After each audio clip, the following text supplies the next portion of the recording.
On a beaucoup entendu parler de Vladimir Poutine ces derniers temps, mais peu connaissent réellement son histoire. Tout commence en 1952, à Leningrad, l'actuel Saint-Pétersbourg.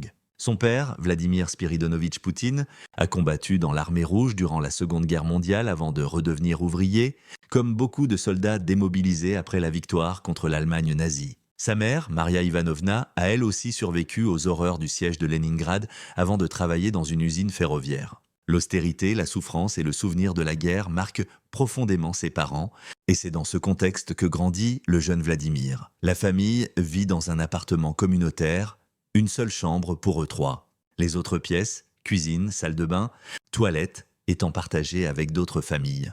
L'intimité est quasi inexistante. Dans les rues enneigées de Leningrad, Poutine forge son caractère au contact des voyous du quartier. On boit, on fume, on se bat dès l'enfance. Turbulent, bagarreur, il ne semble pas avoir d'avenir. Deux personnes vont pourtant changer sa trajectoire. D'abord son professeur d'allemand, Vera Gourevitch, qui décèle en lui une énergie singulière. Elle l'emmène visiter des musées, lui fait découvrir la musique classique et la littérature russe et tente de l'ouvrir à un autre monde. Ensuite, son professeur de judo, discipline très respectée en URSS. Ce dernier remarque son instinct combatif et l'oriente vers une pratique plus structurée. Le judo et le sambo, sport de combat typiquement russe, c'est aussi par ce biais qu'il se rapproche du KGB, qui recrute souvent dans ces milieux. Adolescent, Vladimir rêve déjà de devenir espion.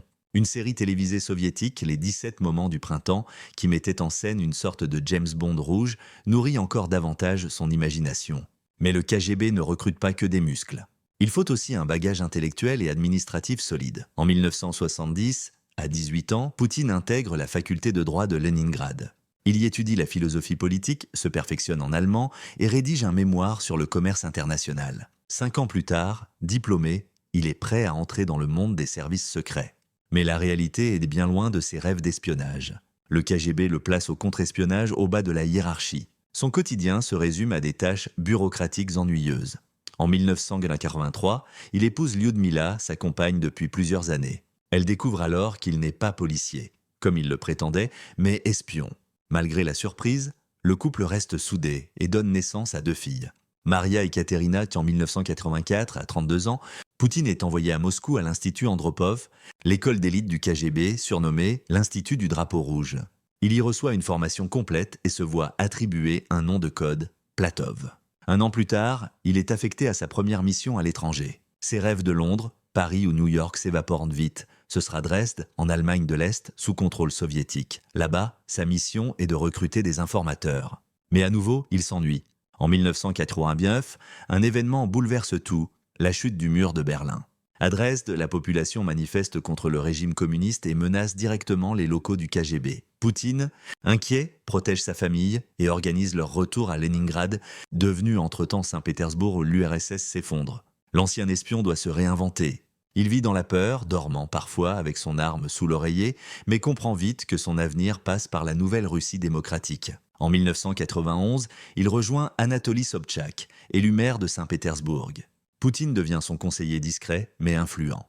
On lui confie notamment le contrôle des investissements étrangers. La ville attire des capitaux, mais les pratiques sont opaques. Certains parlent déjà d'enrichissement personnel. En 1996, Sobchak perd les élections. Fidèle, Poutine démissionne. Mais son nom circule déjà dans les hautes sphères de Moscou. Il rejoint l'administration présidentielle, où il gravit progressivement les échelons. En 1998, il était nommé directeur du FSB, successeur du KGB. À ce poste, il se montre loyal aux oligarques et participe même à des manœuvres pour protéger leurs intérêts, comme l'éviction du procureur Skouratov trop curieux. Cette loyauté fait de lui un allié idéal pour les puissants. 1 an plus tard, alors qu'il est en vacances en France avec sa famille, il apprend par l'oligarque Boris Berezovsky que les élites russes le voient comme un successeur potentiel à Boris Eltsine, président malade et affaibli. Quelques semaines plus tard, Eltsine le nomme Premier ministre. À l'époque, Poutine est encore un inconnu pour le peuple russe. Mais la Russie traverse une vague d'attentats et Poutine se montre ferme. Le 1er octobre 1999, il lance la Seconde Guerre de Tchétchénie. Son image d'homme fort séduit une grande partie de la population. En décembre 1999, Boris Eltsine démissionne. Vladimir Poutine devient président par intérim de la Fédération de Russie. En quelques mois, l'ancien enfant bagarreur de Leningrad, l'espion frustré de Dresde, est devenu l'homme le plus puissant de Russie. Avant même d'être élu, Vladimir Poutine doit donner l'illusion d'une campagne. Nous sommes en 2000. Il faut façonner l'image d'un futur président proche du peuple, héritier de la grandeur militaire et impériale de la Russie, et réveiller une nostalgie nationale. Il traverse le pays, serre des mains, occupe les plateaux télé, mais évite tout débat d'idées.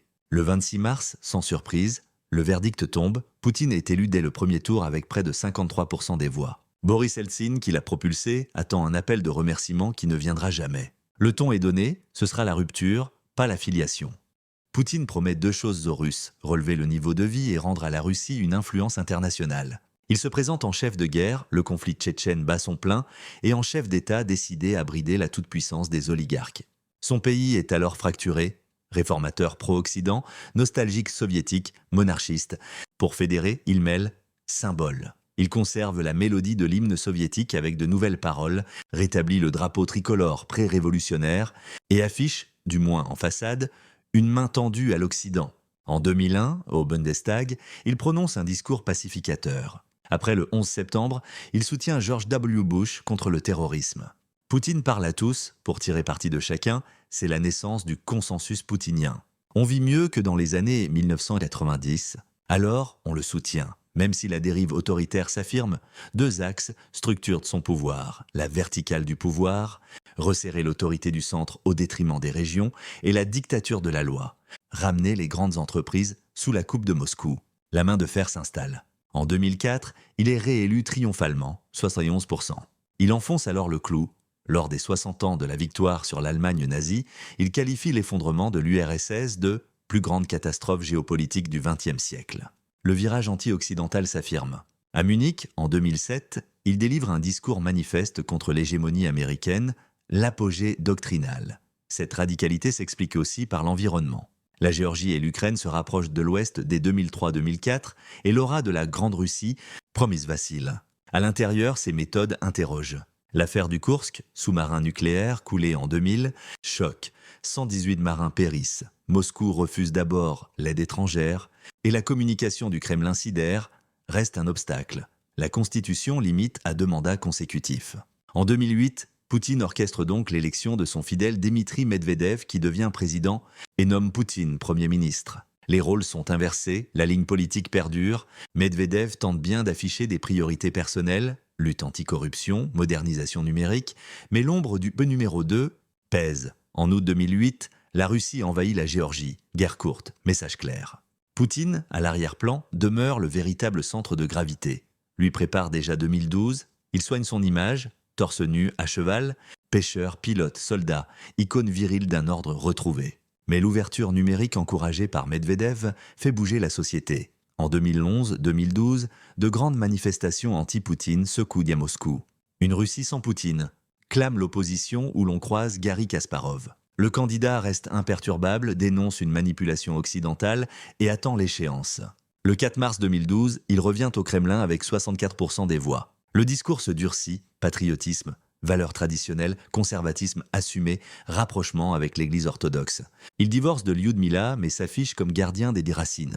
Sur le plan international, il estime la Russie méprisée. Barack Obama parle de puissance régionale.